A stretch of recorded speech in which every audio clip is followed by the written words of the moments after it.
On se retrouve pour une nouvelle capsule destinée à cerner, et au final, qu'est-ce que c'est l'entreprise virtuose? Et là, on parle aujourd'hui d'un thème, d'un mot, ou si vous le balancez en société comme ça, vous passez immédiatement pour quelqu'un d'intelligent, c'est le mot effectuation. Didier, c'est quoi? Qu'est-ce que ça veut dire l'effectuation? Oui, on ne peut pas parler d'entreprise virtuose sans recourir à l'effectuation. Hein. L'effectuation, c'est quelque chose qui est plus ancien et c'est un mot qu'on emploie pas mal au TJB. Dans le cadre de l'entreprise virtuose, l'effectuation, c'est une condition nécessaire mais non suffisante. On ne peut pas imaginer une entreprise virtuose qui ne travaille pas ce concept clé, même si ça ne suffit pas et qu'il va falloir le compléter avec d'autres. Alors, qu'est-ce que c'est que l'effectuation? L'effectuation, ça s'oppose à la logique causale, c'est-à-dire à une pensée managériale qui serait exclusivement focalisée sur des buts. En fait, l'idée de l'effectuation, elle consiste à dire qu'il faut partir des ressources en place, des moyens qu'on a dans son entreprise, plutôt que de passer son temps à fixer des objectifs qu'on atteint ou pas.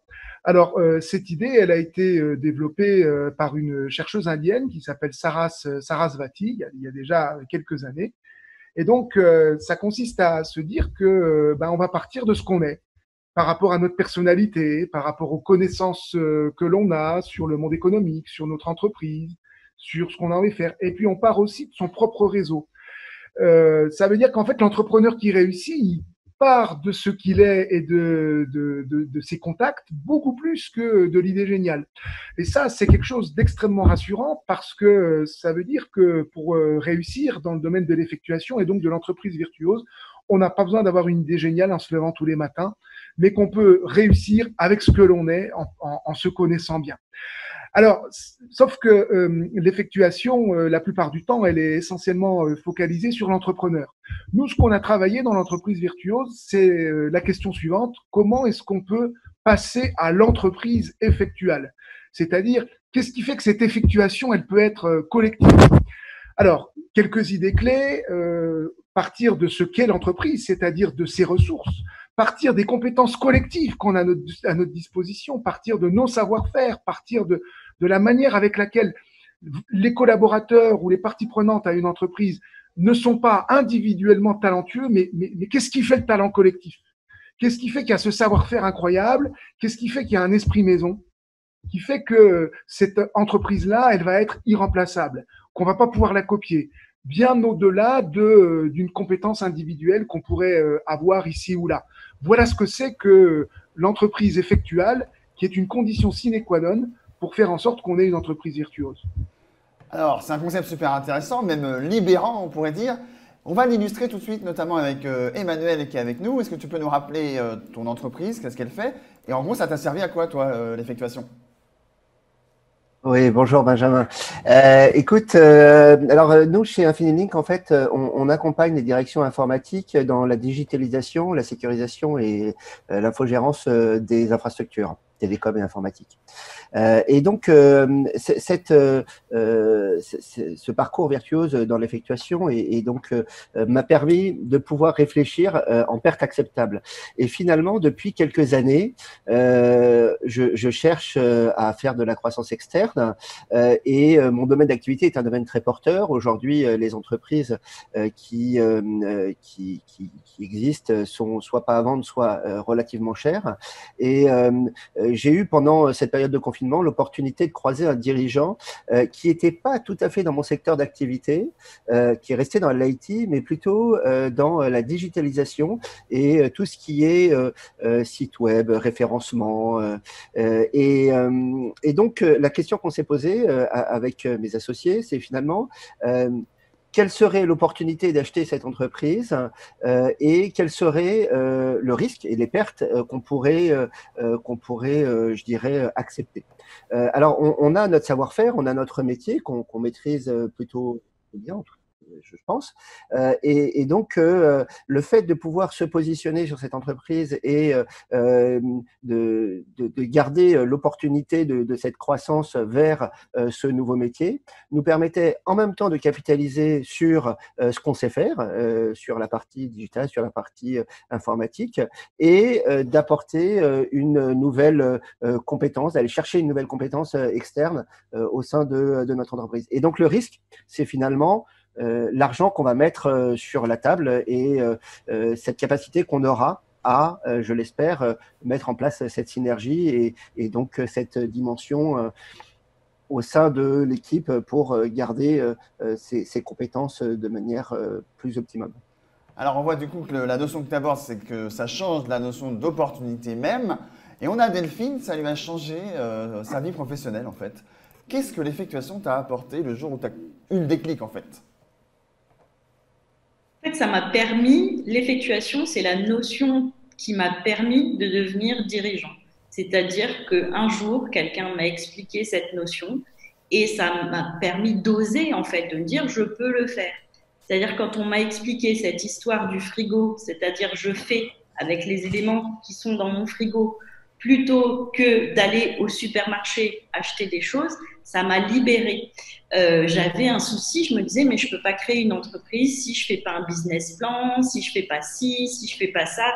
J'avais une vision très théorique de la création d'entreprise, ancrée par ce qu'on nous racontait à l'époque dans les écoles de commerce. J'espère qu'aujourd'hui, ça a bien changé. Et donc, ça m'a libérée. Je me suis dit, bah voilà, dans mon frigo, j'ai déjà plein de trucs. En plus, ce que je veux créer, c'est à peu près le degré zéro du risque. Donc, go, vas-y. Et aujourd'hui, à chaque fois que je rencontre des gens qui ont envie de créer et qui se posent plein de questions parce qu'ils n'ont pas ci, parce qu'ils n'ont pas ça, je leur dis, mais allez-y.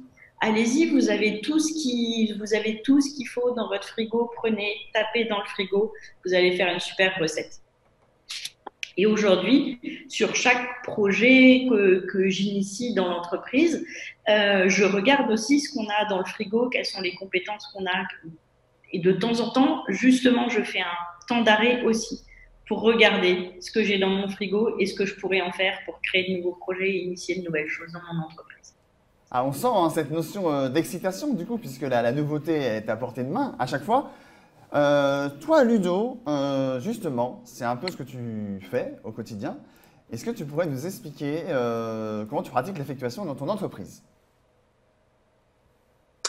Avec plaisir, oui. Moi, ce que j'ai retenu de l'effectuation et de ce beau voyage vers l'infini, c'est d'envisager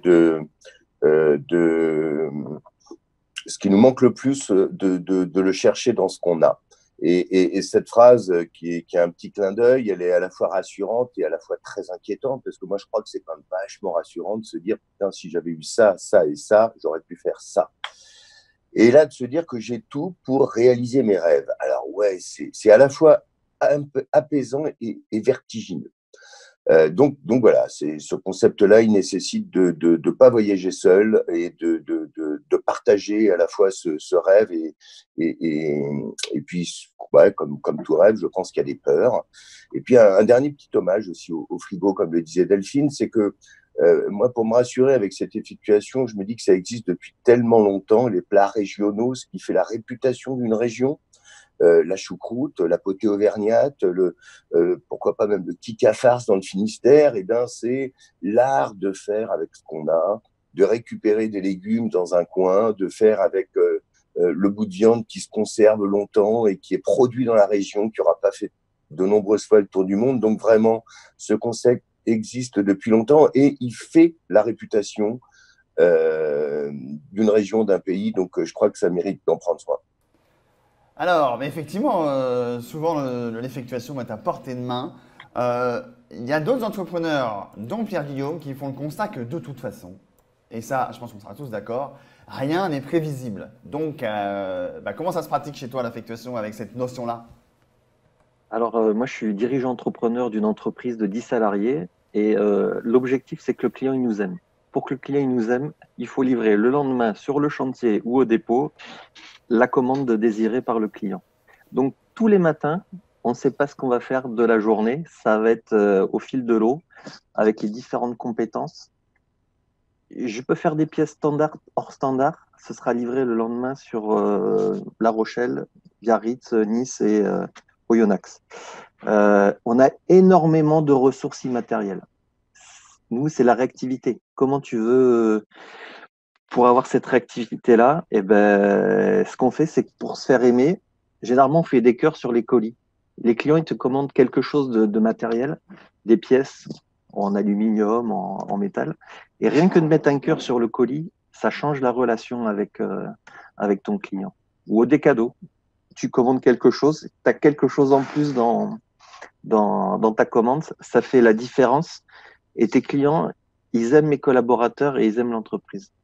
Ça fait toute la différence. Alors Et la effectivement, dernière chose, par rapport à l'effectuation, tu disais aussi que tu ne peux pas être effectuable s'il n'y a pas la valeur solidarité au sein de Oui. tes collaborateurs. Est-ce que tu peux nous dire un mot là-dessus? le fait d'être polyvalent, au niveau des collaborateurs, s'il y a une machine qui devrait être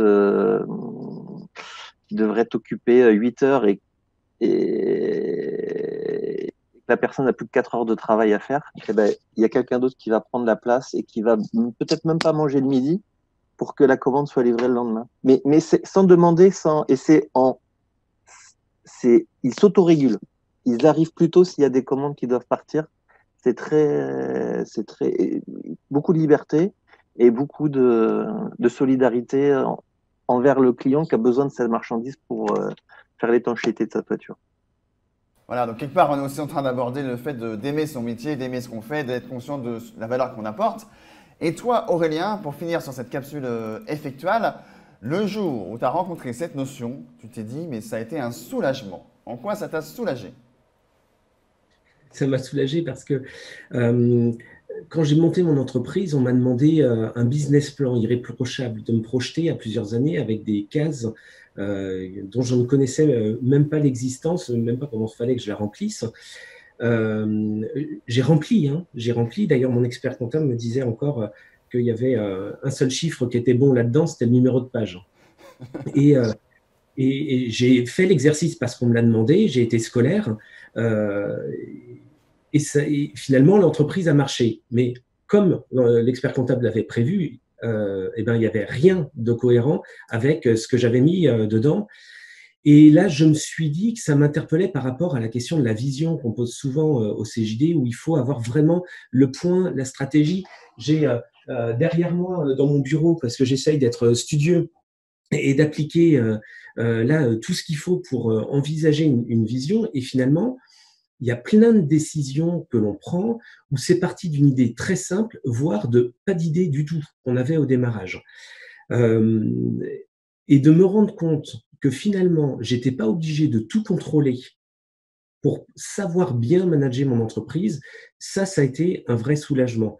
Et de pas contrôler, c'est pas que je faisais n'importe quoi, c'est pas que j'étais téméraire, c'était juste d'accepter que les décisions que j'ai prises à un certain moment de tout ce qu'ont dit mes camarades juste avant, là, étaient très pertinentes si on se fait simplement confiance. Et pour se faire confiance, dans mon agence, on s'est dit, à intervalles réguliers, de parler de ces moments-là, mais à rebours, parce qu'il faut pouvoir les voir, ce qu'on a fait. Donc, de prendre des temps où on se fait une frise appréciative et où on se dit, avec quelques post-it, dans l'année, qu'est-ce qui a été important pour moi? Qu'est-ce qui s'est passé pour moi? Et on revient, c'est très court, c'est un outil vraiment qui est très simple à mettre en place. On revient sur ces temps-là justement pour mettre du poids sur non pas ce qui va arriver, la stratégie qu'on met en avance, parce que ça, on le fait régulièrement, mais ce qu'on a su faire de bien en étant agile ou effectuel. Et ça, c'est un vrai soulagement et c'est très agréable de fonctionner et en effectuation et en coordination. Alors effectivement, cette notion, quelque part, si vous qui écoutez, vous la découvrez ou qu'elle était dans l'air, vous dites mais ça me parle, c'est ce que je fais depuis le début, etc. Eh bien pourquoi la prochaine fois que vous rencontrez un dirigeant ou quelqu'un, est-ce que vous échangeriez pas sur votre dernière pratique en lien avec l'effectuation, c'était quoi? Quelle décision vous avez prise de cette manière-là? Et comme ça, on va peut-être se rendre compte que c'est le fonctionnement normal et que parfois, il faut faire un business plan parce qu'on nous le demande, mais qu'on sait très bien que la réalité sera tout à fait différente. On a été ravis de passer ce moment avec vous, on espère que vous aussi, et on vous dit à une prochaine pour une prochaine capsule. À bientôt. CJD. Osons être dirigeants et dirigeantes autrement.